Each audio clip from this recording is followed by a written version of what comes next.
내 두려움 없네. 제15장. 형제들아, 내가 너희에게 전한 복음을 너희에게 알게 하노니 이는 너희가 받은 것이요 또 그 가운데 선 것이라. 너희가 만일 내가 전한 그 말을 굳게 지키고 헛되이 믿지 아니하였으면 그로 말미암아 구원을 받으리라. 내가 받은 것을 먼저 너희에게 전하였노니 이는 성경대로 그리스도께서 우리 죄를 위하여 죽으시고 장사 지낸 바 되셨다가 성경대로 사흘 만에 다시 살아나사 게바에게 보이시고 후에 12 제자에게와 그 후에 500여 형제에게 일시에 보이셨나니 그 중에 지금까지 대다수는 살아있고 어떤 사람은 잠들었으며 그 후에 야고보에게 보이셨으며 그 후에 모든 사도에게와 맨 나중에 만삭되지 못하여 난 자 같은 내게도 보이셨느니라. 나는 사도 중에 가장 작은 자라.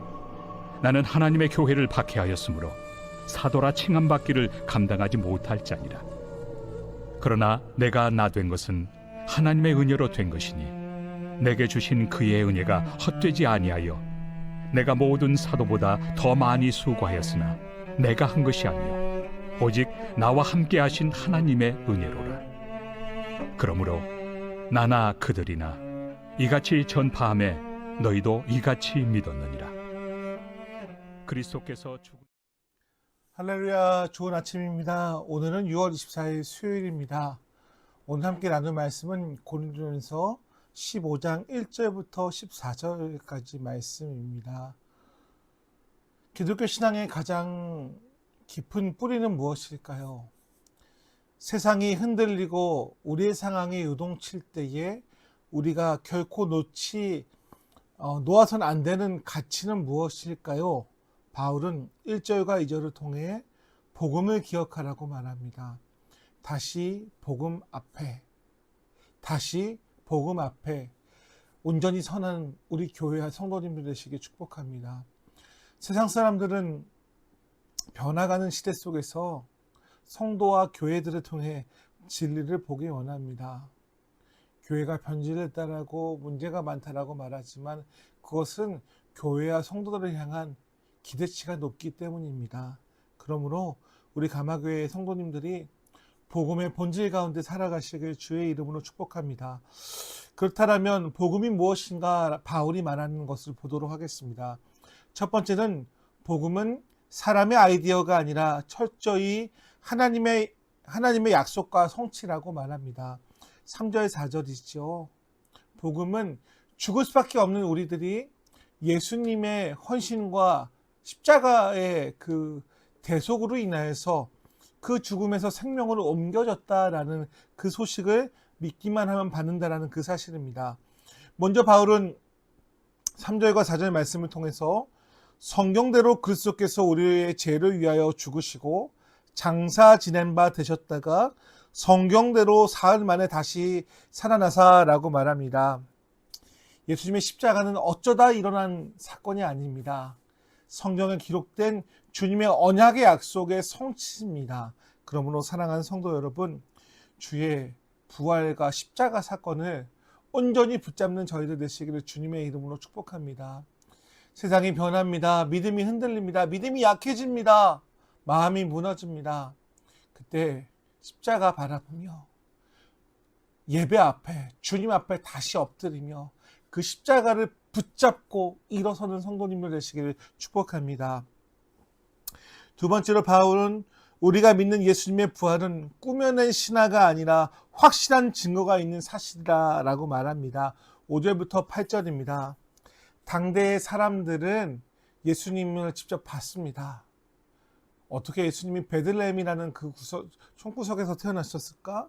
어떻게 예수님이 십자가에서 그렇게 저주를 상징하는 십자가에서 그렇게 비참하게 죽었을까라고 말하지만 그분의 부활과 역사적인 과정을 통하여서 예수님을 알아가고 믿게 되어집니다.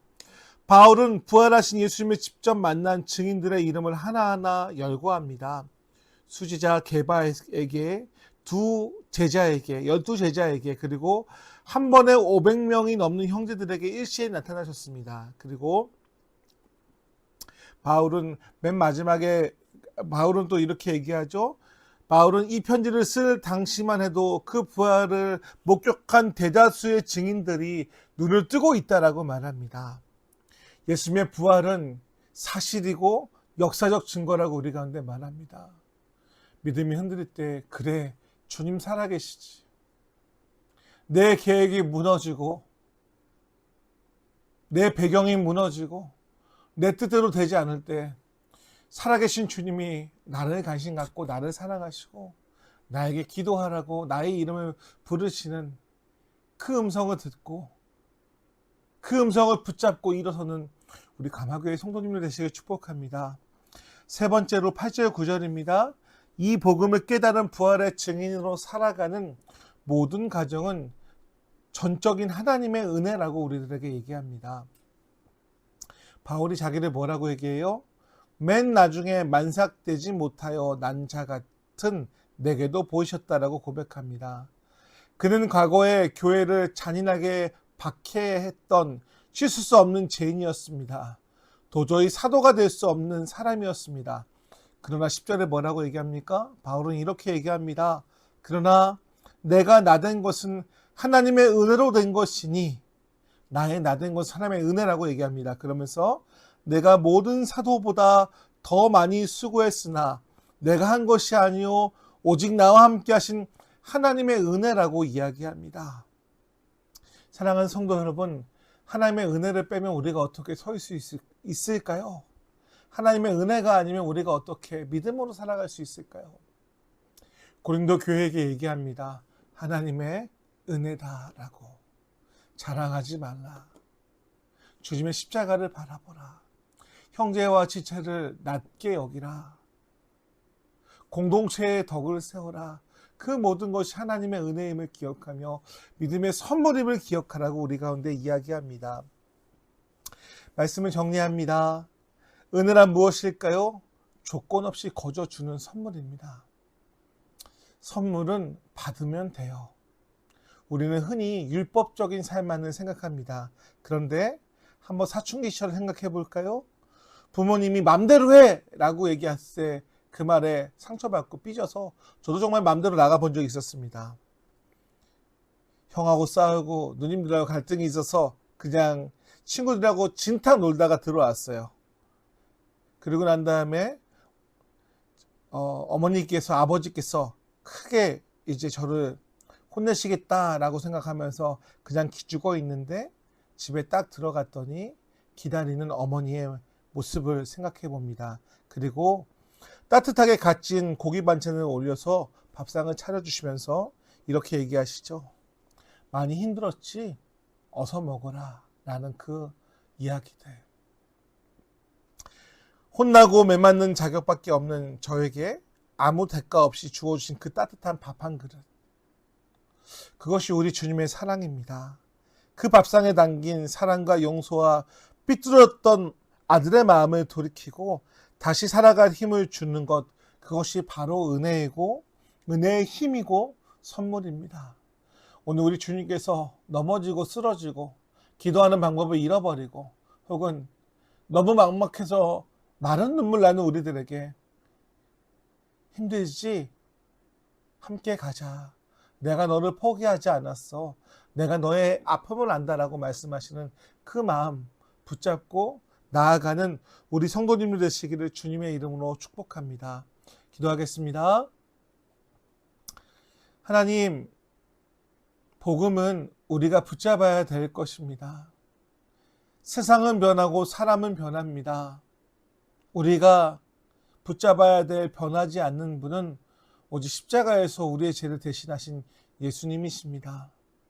우리 감화교회 성도님들, 내 뜻대로 되지 않고 내 계획대로 되지 않는 그 시기 때 십자가의 주님, 은혜 주신 주님, 우리를 부르시고 우리를 아시는 그 주님을 만남을 통해 사람이 몰라줘도 내 뜻과 다를지라도 다시 한번 믿음으로, 구원으로, 은혜로 살아가는 하루 되게 붙잡아 주시옵소서.